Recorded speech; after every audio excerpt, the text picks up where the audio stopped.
2004, after realizing the financial barriers that survivors faced in terms of accessing preservation, Fertile Hope, the organization, developed a program previously known as Sharing Hope, which is a financial assistance program focused on identifying reduced preservation options for people in the community, and we'll talk a little more about the details of that program later.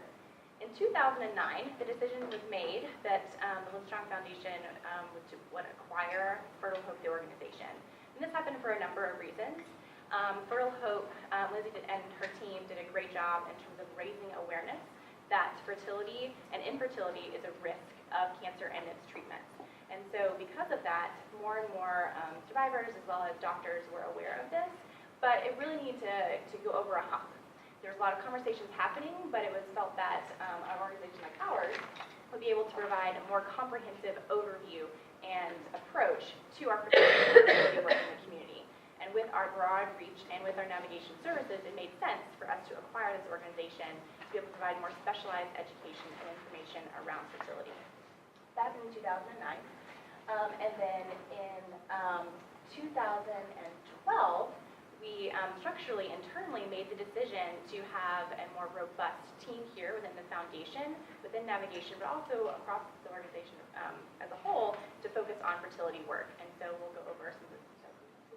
Great.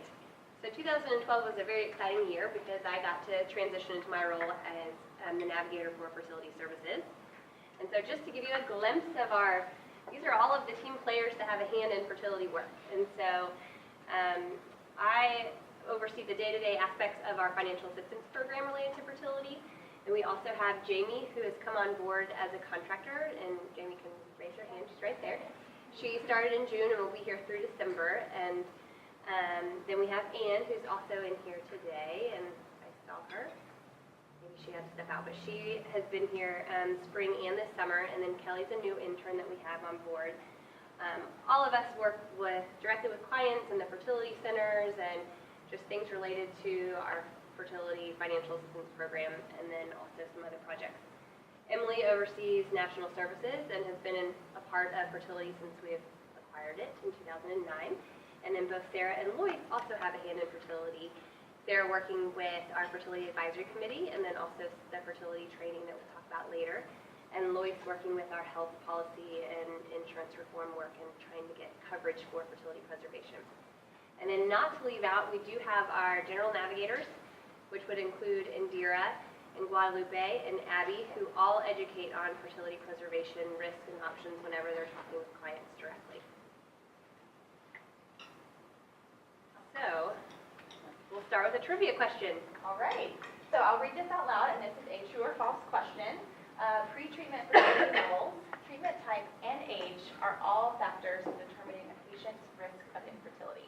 True or false? First to raise their hand and answer correctly gets a prize. Yay! We get a lovely prize from our Vanna White over here. It's a phone skin. Get excited, it's Elvis sperm.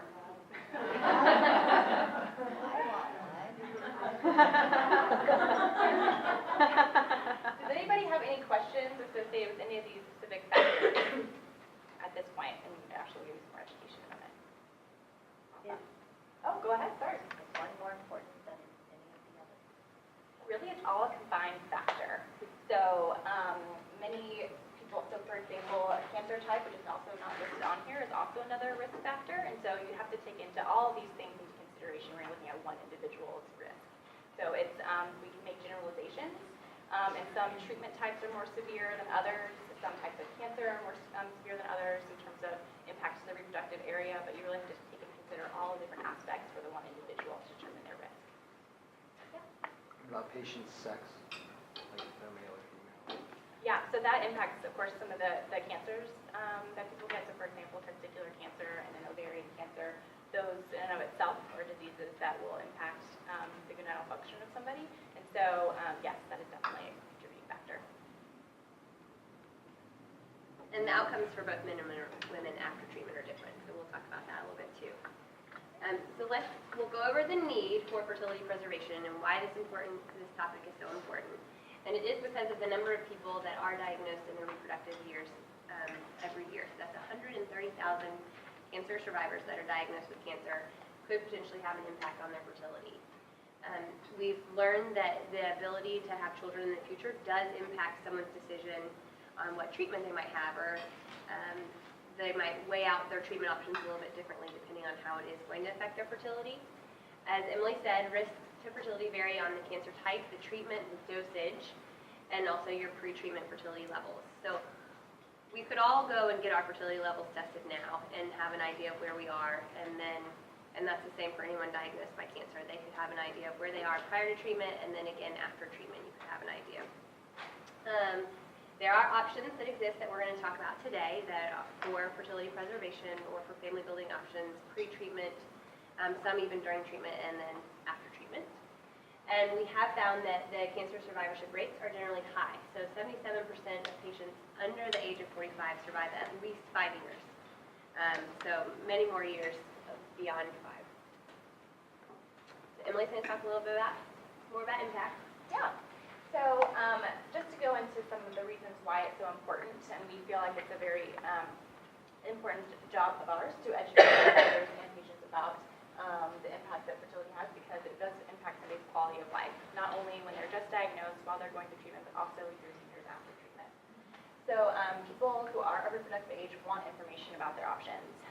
We hear consistently from people who weren't educated and didn't realize that their treatment was going to cause them to be infertile afterwards, and it causes a lot of undue stress and regret on their part. Not knowing and having information is something that we want to make sure that we do something about. The majority of oncologists, unfortunately, do not discuss infertility and options for preservation on a regular and consistent basis with patients. There are studies done about not only on the education level, but also the information level. So I'll explain a little more about that. So there was a study done in collaboration with Moffitt that was talking about asking oncologists how educated they felt on fertility and the impact that cancer has on fertility. Most said that they felt educated and they had the information. But then when asked how often they educate their own patients about it, the percentage dramatically decreased. So we want to make sure that we're bridging the gap and letting sure that oncologists are not making assumptions about a patient's situation, about what their financial capacity is to do this, that they are actually educating survivors about this risk and their options. Great. Next, we're going to talk about some of the barriers to fertility preservation. So treatment and timing is huge. There are major differences between a man preserving his sperm and a woman preserving her eggs. So a man could go same day and go to a sperm bank and bank his sperm. A female, on the other hand, it could take 2 to 6 weeks. And so timing, is the doctor going to be okay with them delaying their treatment anywhere from 2 to 6 weeks? Some are not. And so we do have those conversations with women about what happens if they are rushed into treatment. We have women that close applications all the time because they don't have enough time to preserve. And so then we have to talk about options after treatment and what could be possibilities, but that can be a very emotional conversation. Again, limited education on risk to fertility. So someone's just diagnosed, they're sitting in their doctor's office, and if their doctor doesn't mention it, they're thinking about all of these other things. Fertility might be the last thing on their list that they're even considering, especially if they're 16, 18, 24. They might not have a partner. They might not be thinking about kids at all. So if the doctor's not telling them or a nurse is not telling them, then maybe, who is telling them? Maybe no one's telling them. Not knowing about the options, so not knowing that there are options available. There are options available for young boys and girls that are prepubescent, that maybe they haven't hit puberty yet, and the traditional options, more standard options, aren't available to them, but there are things that they can do to preserve their fertility for the future. Financial costs. It can be very expensive. They've just been diagnosed with a cancer diagnosis, which means medical bills, all left and right coming to their mailbox. So can they afford the cost of preservation? Age is going to be a huge factor, so it's going to be very different for someone who is 18 versus someone who's 45 or even older. And then physician assumptions, and this one talks about why are the doctors not talking about it in their office? Are they making assumptions that, well, and they can, that if the patient doesn't mention it, maybe they're not interested in it, so then they just don't bring it up. Or maybe this person's already come in and they're already on a government program, or they're on a state Medicaid, so doctors know it's expensive, so are they really going to bring up an expensive procedure that their patient maybe couldn't afford? But they might not know that the person's family would all contribute and could help them make this possible. So there are physician assumptions which keeps the patients from getting all the information that they need. Any questions? Okay. We have another trivia question. Get excited. All right, sperm banking after chemotherapy has begun is controversial due to concerns about damage to sperm or poor likelihood of success. True or false? Yes. Yay! That's another one. She can have something else. Oh, yeah. Okay. That answer is true. So it is, it's recommended that you bank your sperm prior to starting any type of treatment. However, there are sometimes when a patient might be rushed and have one treatment and their doctor will still sign off on the fact that it's okay for them to go ahead and preserve. So really that's something that we don't educate on. We leave it back in the doctor's hands and we say, okay, if your doctor's okay with it, then we're okay with having you submit an application for our financial assistance program, which we're going to talk about. But really it's a conversation that needs to happen between the doctor and the patient. Next, we're going to talk about some of the preservation and parenthood options for men. And so I think everyone by now, maybe, knows what sperm banking is. It's actually going to a physical location and leaving a sample of your sperm, your specimen, for later use. That then the fertility center will analyze your sperm. They'll check your sperm count, make sure that it's worth freezing and storing for several years or for a year, however long, until you need it. So that is really the most common option. It is a standard procedure, and so we've got standard and experimental. So there are one of these that we'll talk about that is still experimental. There is testicular sperm extraction, and so that is for maybe men with really low sperm count, or that they could actually go in and they could just get just a little bit of sperm, what might be available. And so there's a procedure now that's called ICSI. So even just one sperm and one egg, you can make an embryo and can be pregnant, a female can be pregnant down the road. It is expensive, but it's definitely a possibility. There's electroejaculation, so that's a procedure that's done in a doctor's office or a fertility center that if a man cannot ejaculate on his own, then that's a process that can kind of help make that happen.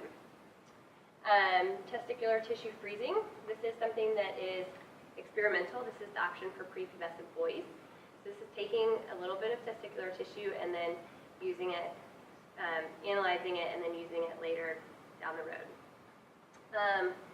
And then these are the next four are after treatment. And so there's natural conception. Not everyone needs the use of frozen sperm to have a baby. Men are lucky in that potentially after cancer treatment, their sperm count could come back. And so that's why we recommend that they get their sperm levels analyzed after treatment, because a year, 5 years afterwards, then maybe they don't need any help at all. And so, but it's a safeguard to have your sperm stored. You don't want to just say, oh, I'm going to take a risk. Like we always say, it's better safe than sorry to have it available if you need it.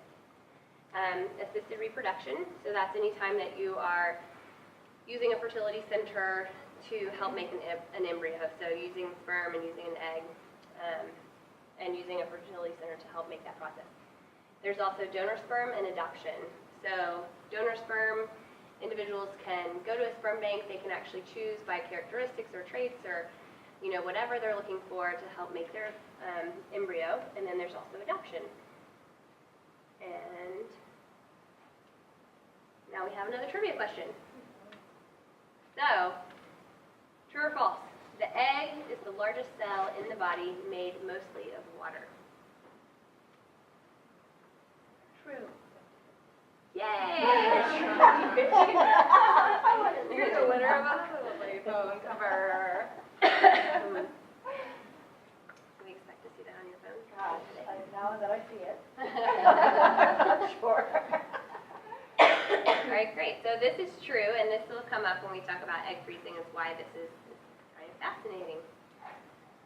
So these are the options for women. There's embryo freezing and egg freezing. So embryo freezing has been standard for many, many years because it's been successful, and we know it works, and there's been thousands and thousands of births worldwide from embryo freezing and using frozen embryos to get pregnant. Egg freezing, on the other hand, is something that has been experimental up until last October. And so the American Society for Reproductive Medicine in October decided to remove the experimental label, and that's because there had been so much success with women getting pregnant with their eggs once the eggs are thawed, and then using them to create embryos and then to get pregnant. So this is huge because it makes a big difference for women that are diagnosed with cancer.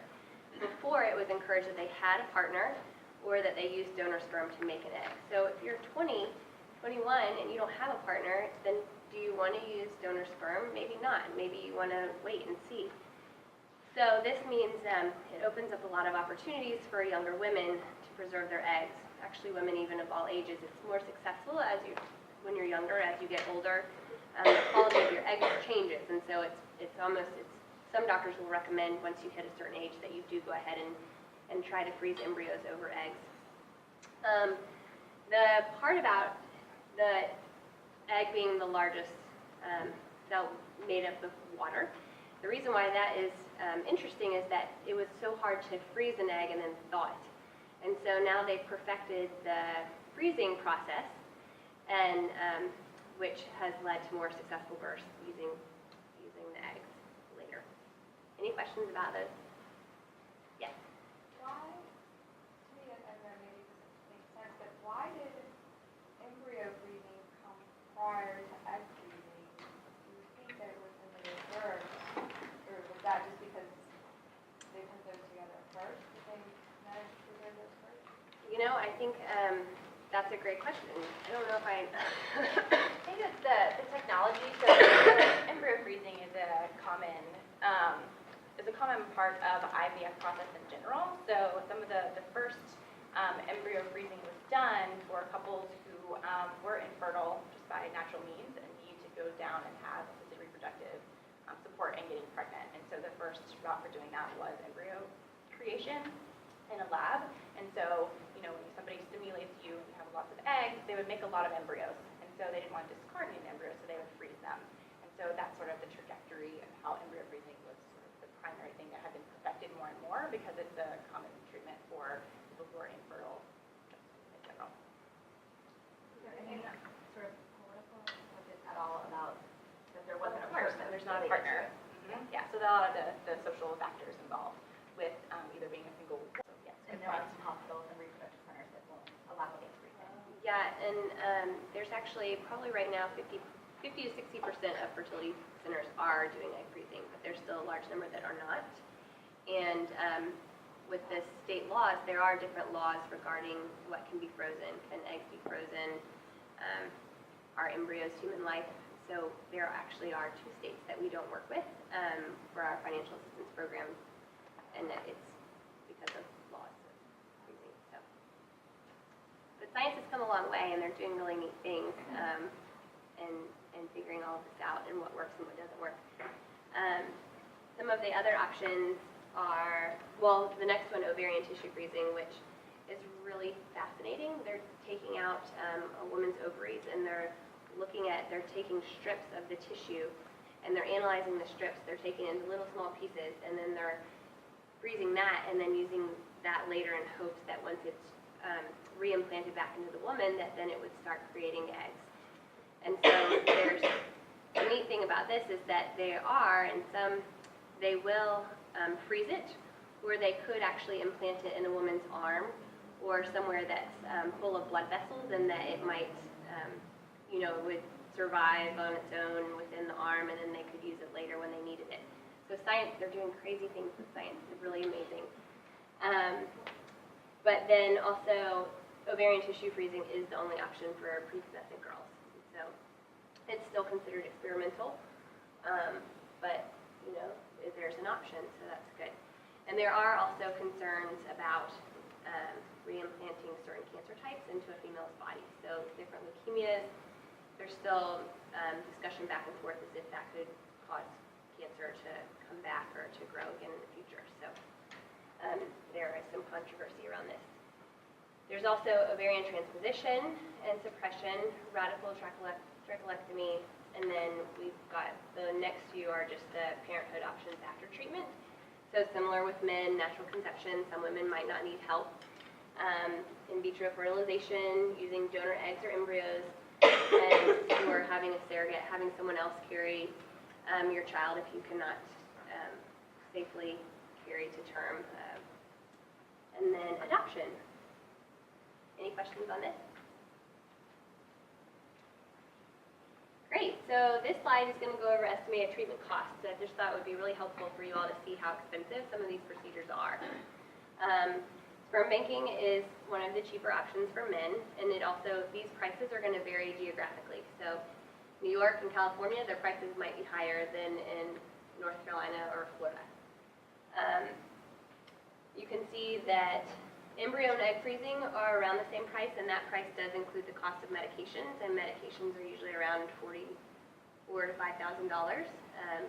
And most women, just so you know, will take about, they will need a cycle of medications, and what the medications do is it helps stimulate their eggs so that when the doctor goes in to harvest their eggs, then they have a lot. And so it's they want to make sure that they have enough to either make embryos with, or to do half eggs, half embryos, or just to freeze their eggs, so that, because you will lose them in the thaw process.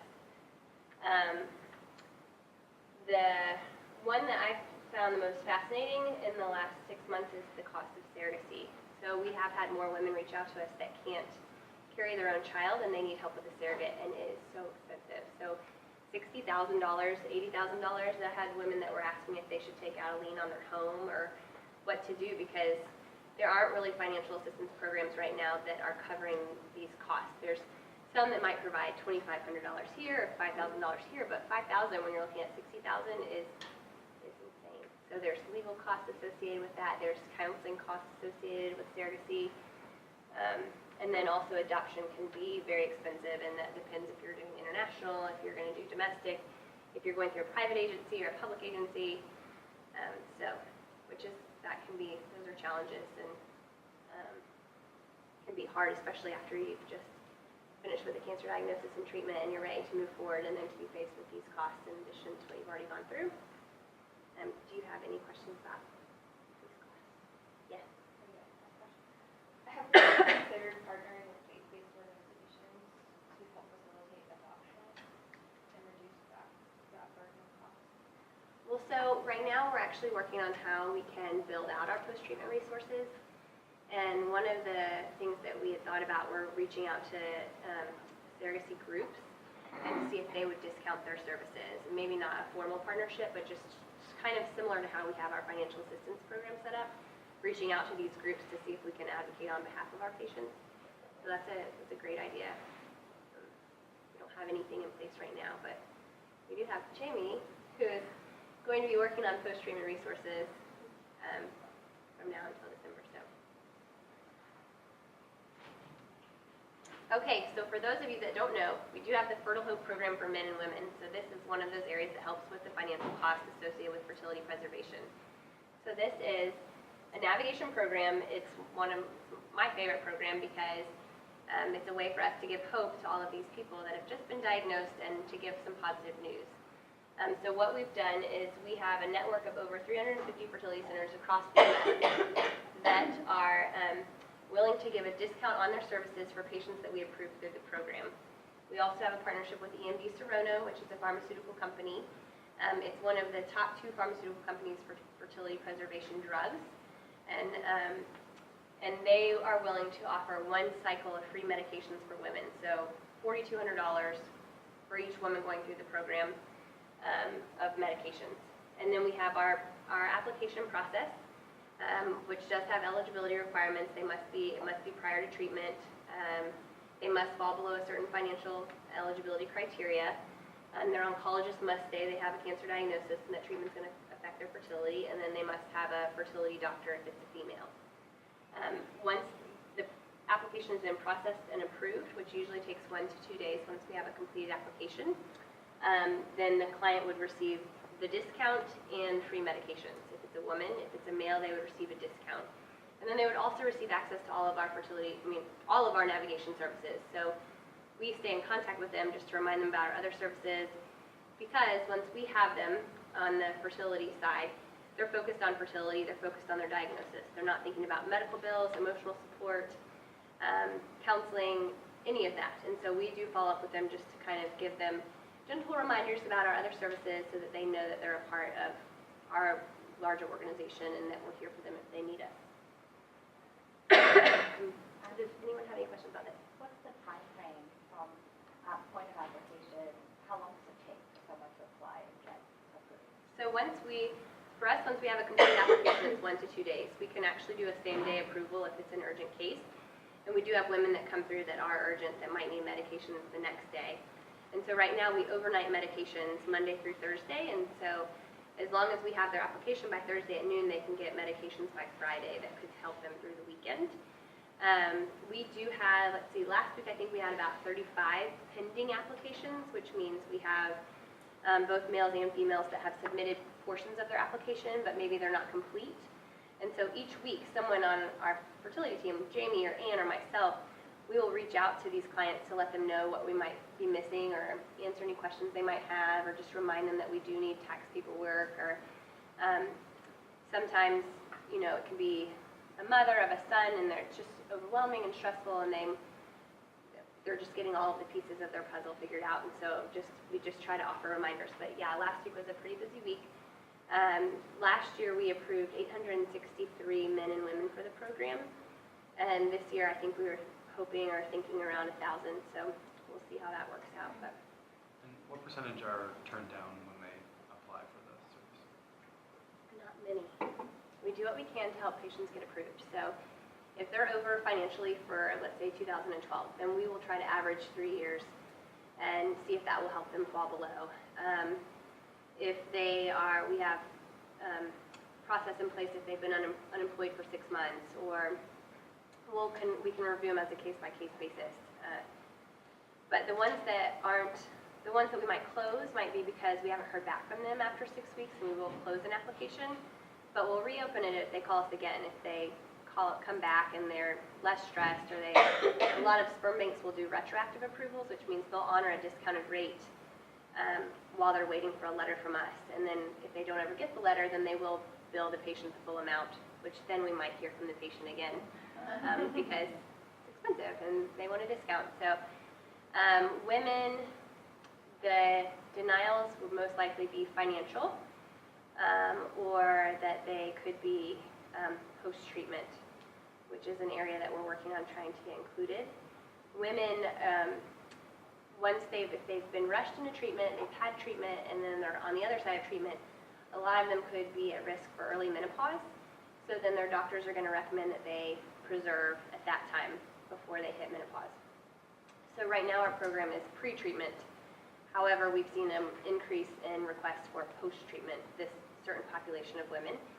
So we're hoping to pilot that with EMD Serrano in January with just one fertility center just to see how it works. And so EMD Serrano is on board. They just want to know what to expect as far as growth, and like how many women would we really be reaching out to us and wanting these medications, and can they sustain that part of the program. So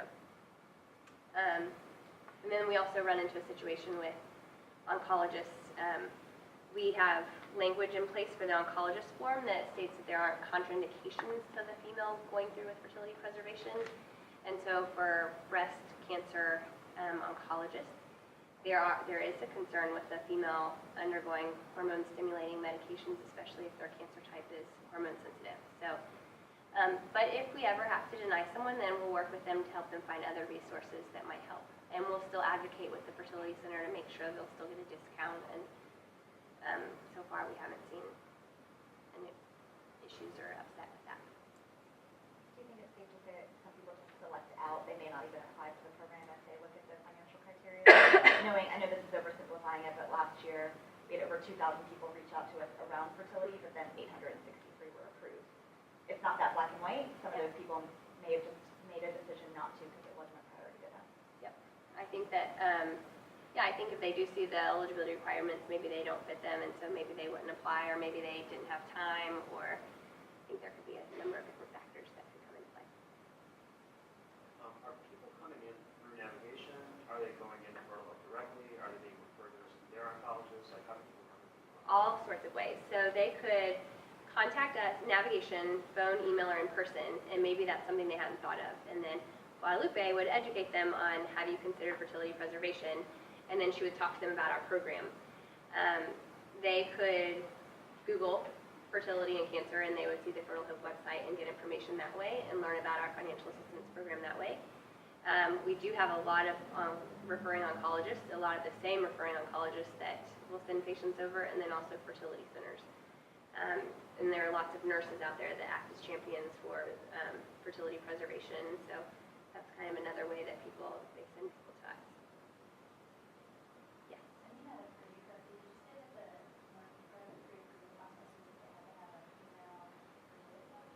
Well, so there's 3 parts for a male application and 4 parts for a female application. So women actually need to have gone and had a consultation with a fertility doctor, with a reproductive endocrinologist that can select the medications that they would want the patient to receive, and men don't have that. So, and if they don't have a fertility center, then we would help find one that is a participant. And if they're not a participant, then I would reach out to the fertility center to see if they would want to join and go over the benefits of joining our program and the good that they would be doing by helping their patients and helping the community.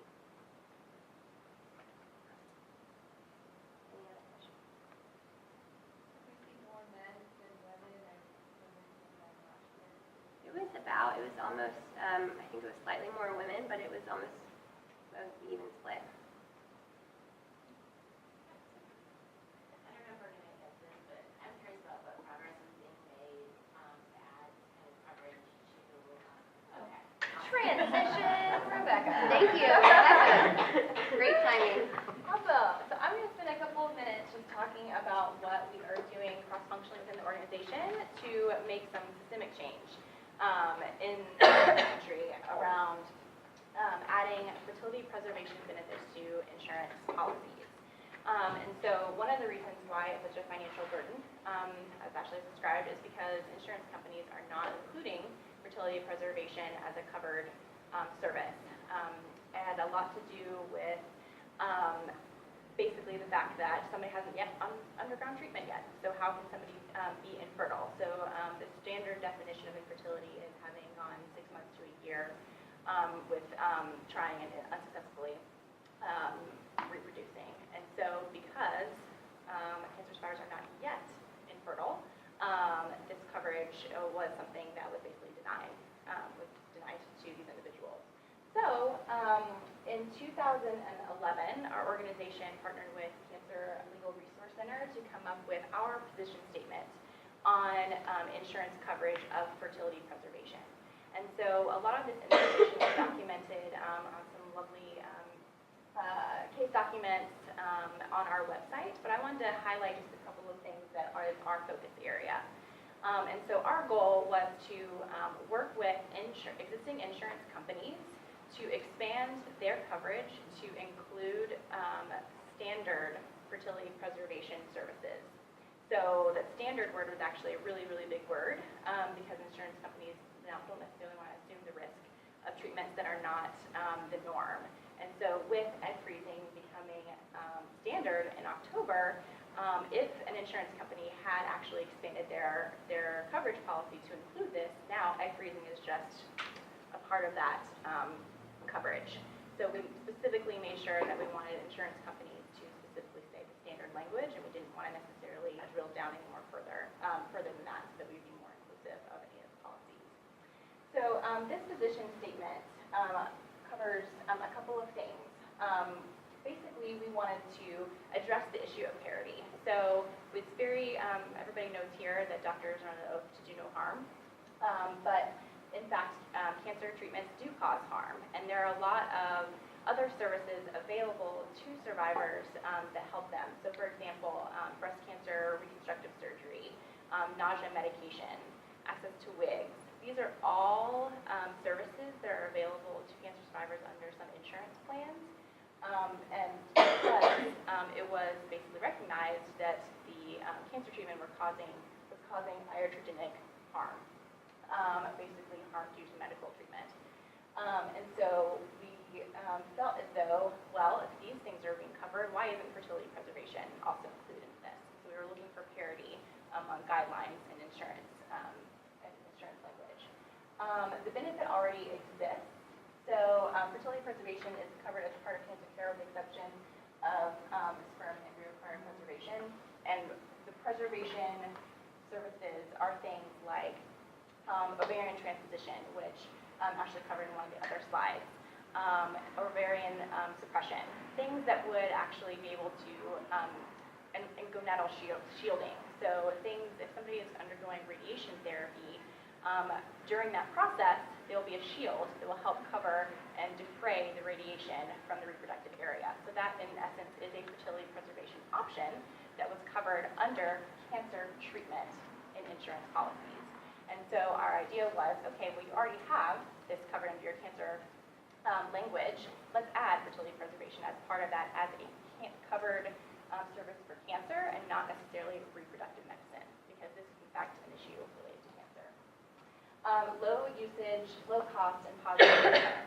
So while we see the impact of cancer in those reproductive age to be really, really, really high, in terms of the insurance coverage world, the percentage of their clients that they would serve is actually relatively low compared to their global coverage base.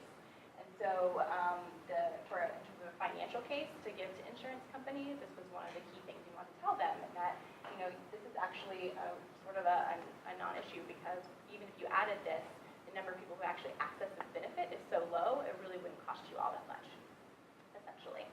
And so based on this case for support, Lindsay Beck, who we referred to earlier, spent 2012 and some of 2011 actually approaching insurance companies and asking them to include a preservation benefit. Nobody turned her down. Many people actually did say yes, and she would go to private organizations and ask them to add it into their coverage policies, and they all said yes. The trick is different policies have different standards, different enrollment times, different ways you have to add these things, and so there's not necessarily been a global solution. But more and more insurance companies are saying, okay, well, yeah, we just didn't know about it. We just didn't even think about it. So thank you so much for raising this to our attention, and we'll now consider this as part of our benefits plan. So to date, there are about 2 million lives covered based on all of the work that has been done with Lindsay on our behalf to advocate for this policy coverage. So it's really, really exciting, and I think more and more is going to be done in the future. And Ashley did allude to a lot of state mandates that are now coming up into place. How, you know, that legislative work makes systemic change, as well as the insurance private policy world as well. So any questions around that? Cameron, you might even be able to answer any specific questions about freedom. Awesome. Great. Great. Okay, so we just have one more thing that we want you to be aware of on the horizon. It's our fertility training that hopefully you will be seeing later on this year, and I'm sorry, definitely next year. So what is it? It's an e-learning course that is designed for healthcare professionals to teach them about fertility preservation options and risks so that they can talk to their patients about it. The target audience is healthcare professionals, could be also hospital administrators, nurses, social workers, anyone that's interacting with clients where they could have these conversations. There are 2 different sections of the fertility training. So there's going to be the fertility education piece, and then there's also a fertility toolkit. And so the education is going to be different modules, just primarily focused on fertility risk, fertility options for patients, and how to have these conversations. The toolkit is something that